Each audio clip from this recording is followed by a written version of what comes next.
Alcooliques Anonymes sont une association de personnes qui partagent leur expérience, leurs forces et leurs espoirs dans le but de résoudre leurs problèmes communs et d'aider d'autres alcooliques à se rétablir. Une salle ordinaire, des gens attablés, ces personnes expriment leurs problèmes rencontrés avec l'alcool. Ce soir-là, on fête un anniversaire. Ivar, il fait ses 5 années d'abstinence. Ça ne te rajeunit pas, hein. Des blagues comme moyen de thérapie sur un sujet qui a pesé lourd dans le passé de tous ces gens, avec des histoires parfois difficiles. Je pensais que c'était juste un problème d'alcool. Alors qu'en fait, j'étais en train de toucher mon fond, de tout perdre. Ma femme était partie avec mon gamin sous le bras. Supporter un alcoolique, c'est horrible. Donc elle s'est barrée et elle a bien fait de se barrer parce qu'en fait, elle a sauvé sa peau. J'avais fait des tentatives de suicide, j'ai fait de la prison, j'ai eu des retraites de permis de conduire, j'ai divorcé 2 fois. Voilà, à un moment donné, c'est plus une vie, mais tout ça, c'est à cause de l'alcool, quoi. Quand je me suis retrouvé tout seul, ma mère me disait, bah t'es pas rentré encore hier soir. Ben, je lui dis non, j'étais couché à l'hôtel. Alors elle me disait, mais tu étais couché à l'hôtel, t'as pas de sous et tout. Je dis, mais celui-là, on paye pas, quoi. C'est l'hôtel de police, quoi. Les difficultés, elles sont aussi pour les proches. Parfois, gérer cette situation n'est pas simple.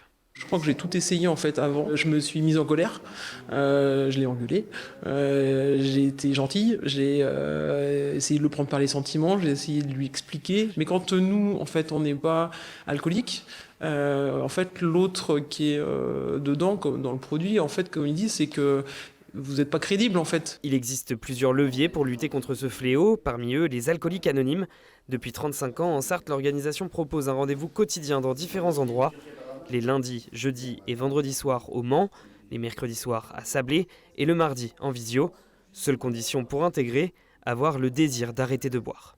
J'ai pris l'annuaire et j'ai trouvé les alcooliques anonymes parce que c'est les premières lettres de l'alphabet, quoi, hein, de ça. Et la première fois où je suis arrivé aux alcooliques anonymes, j'ai pas compris grand-chose, mais tout ce que j'ai compris et ce que j'ai vu, c'est que j'ai rencontré des gens qui étaient sincères, qui racontaient leur histoire. Et leur histoire, j'avais l'impression que c'était la mienne. Moi, je m'attendais à tomber dans une salle avec plein de gens avec la gueule vinacée, le nez, des nez comme des fraises, des pochons, quoi.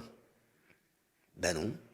Je suis rentré là-dedans, il y avait que des gens qui avaient le teint bien rose, qui étaient bien frais, qui se faisaient la bise, qui rigolaient, qui buvaient du café. Et je dis putain, mais qu'est-ce que je fous là, moi? Ils n'ont pas de problème, ces gens-là. Pendant la réunion, un thème est abordé, par exemple, vivre 24 heures à la fois.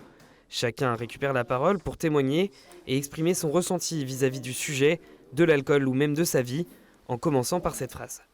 Bonjour les amis, je m'appelle je suis alcoolique. Je pensais que j'étais tout seul à avoir ce problème-là. J'avais personne à qui en parler, j'avais honte, j'étais noyé dans mon alcool. Quand on voulait m'en parler, là par contre c'est moi qui bottais en touche. Pour moi, c'était pas possible que ça m'arrive à moi. Pour moi, c'était un problème de clodo. J'avais l'impression que je buvais beaucoup plus que les autres, qu'il m'était arrivé beaucoup de choses de plus que les autres, enfin de plus grave que les autres et tout. Et en réalité, je suis tombé sur des amis c'était encore plus grave que moi. Les alcooliques anonymes, c'est un processus né en 1935 aux États-Unis. Au programme, 12 étapes.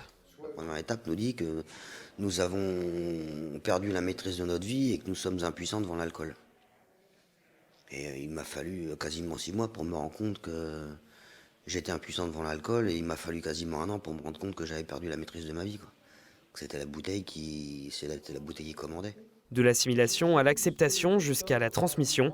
Ces réunions sont là pour cela, transmettre un vécu et éviter que d'autres ne reproduisent des erreurs.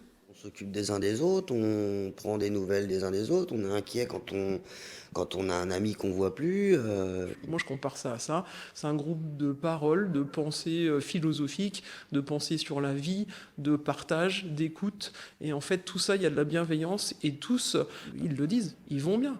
Ils vont tous mieux. Ils vont tous beaucoup mieux. Parce qu'ils ont perdu une dépendance. Et perdre une dépendance, c'est une fierté pour soi et pour ses proches. Je suis heureux d'être un abstinent heureux, quoi, comme je dis toujours. J'ai des enfants qui sont contents de moi aussi. Hein. J'ai une petite femme aussi qui est contente de moi. Enfin, tout le monde est content, quoi, tout compte fait. Et je suis en bonne santé. Je viens tous les ans, je suis hyper fier de l'accompagner là-dedans et que je puisse de me dire ça fait déjà 5 ans, c'est fou. J'espère que ça va durer toujours, parce que c'est vraiment un vrai changement en tout cas. Mais ce mal, personne n'en guérit jamais. Je reprends une goutte d'alcool dans le premier verre, je rechute et je veux pas essayer parce qu'il y en a d'autres qui l'ont fait pour moi, donc c'est pire encore. Alors je suis pas devenu un ayatollah anti-alcoolique, machin. Il y a des gens qui savent boire, tant mieux pour eux. Moi je ne sais pas boire. Si je bois une goutte, demain c'est un verre, après-demain c'est un tonneau.